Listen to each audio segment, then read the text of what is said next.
Thank you for joining us today. Welcome to this new episode of Walmart Academy videos, brought to you by SellCord. Let's get started.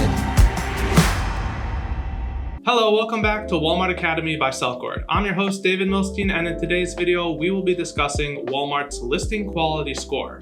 This will be a multi-part series where we'll be discussing what is the listing quality score, how it impacts your listing, and the breakdown of the listing quality score in Walmart. There are a few different sections to it. We will be diving more into it in this video. All right, so let's start off with what is the listing quality score. You might see this sometimes listed as the LQS, shortened. Sometimes you might see different variables of it, such as the CQS, which is actually the content quality score, which is a part of the listing quality score. We'll dive a little bit more into that when we discuss the content and discoverability section, which is one of the components that drives the overall listing quality score. So we need to first understand a little bit about what Walmart wants from you as a seller. Walmart has millions of listings, and for them, they need to be able to determine which listings are doing well and which ones aren't. This helps them with so many different factors to know which ones to promote more greatly when it comes to, let's say, rank, or which one should be advertised, which one should just take priority when it comes to one listing versus the next. So they've determined these metrics, which they've given to each individual listing, which then helps them determine, okay, this is a good listing. It has a good, what's called listing quality, and this one is a poor listing, which needs a lot of work behind it. So this is just the general score that Walmart attributes each listing and helps them determine where these listings should place in many different factors, and we'll be discussing the impact of this a little bit more. So the listing quality score is actually an interesting metric because it's not necessarily singular to one listing. And what I mean by that is it's actually the relationship between the seller and the listing. So you could actually have the same listing with multiple listing quality scores if it's being sold by two different sellers. For example, one of the metrics that goes into the listing quality score is if the item is in stock, if the price is matching to that of a competitive marketplace such as Amazon. So if I have two different sellers selling the same product, one of them is out of stock and one of them is in stock and has price parity with Amazon,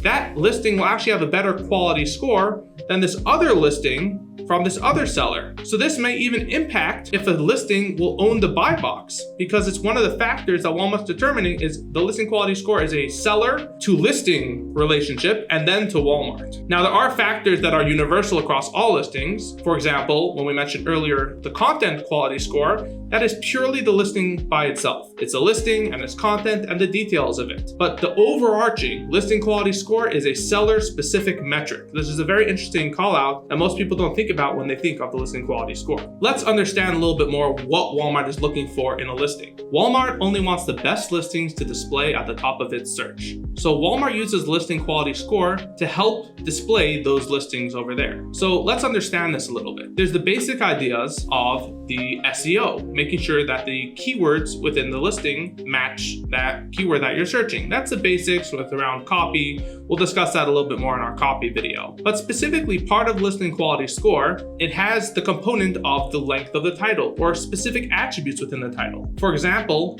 clothing in general wants to have the size or the color listed in the title. If you don't, they're going to detract score points from you because it's going to lower the clicks. If someone's not sure what the size of the product is, might not incentivize them to click it because they're going to go for more, oh, this is actually my size over here, I'll click into that one instead. So these are all just some basic ideas behind this, how this listing quality score actually impacts your rank. So what Walmart's done is created this score, which is broken down actually into three different sections. So it's broken down into the content and discoverability section, which is broken down with the copy of the listing, the images, and then the attributes. So the attributes are discoverability, the content is copy and images. There's then the offer, which is, does your product have price parity to Amazon? The comparison price, they'll call it, or the competitive price. Is the product in stock? And does the product have fast shipping? And then there's the third section, which is post-purchase, which is this a listing that has significant issues with on-time delivery, a high cancellation rate, and just generally, does this product have general good reviews, poor reviews? What is the rating overall for this listing? And combined with all of this together, it gives it a listing score which now helps Walmart determine, okay, this is a great listing. We want to promote it on our platform. This listing, not so much.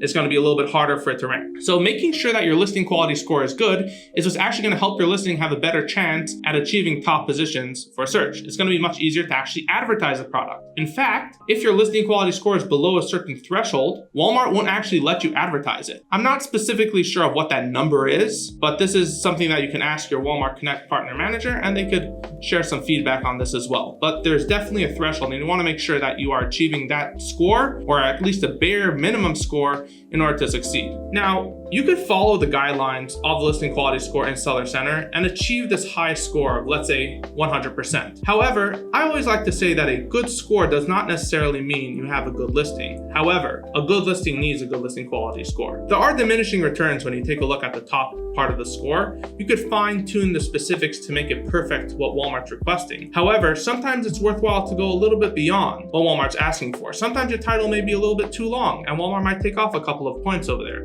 But that's worth it, because overall, your listing is going to thrive from having some better components. So just something to understand is that this listing quality score, you don't have to look to always achieve 100%. You want to get that score very high. I would suggest in the high 90s. 95 plus is a great place to live in. So that's just a little bit about the direction that you want to have for your listing quality score and how you want to treat it within Walmart. In the rest of these videos, we'll be diving a little bit deeper into the specific breakdown of the listing quality score. As we mentioned, the 3 different components: content and discoverability, the offer score, as well as the post-purchase score with the ratings and reviews. We'll also do a conclusion video, just recapping all these different details together. Thanks for watching, and stay tuned for more videos about the listing quality score.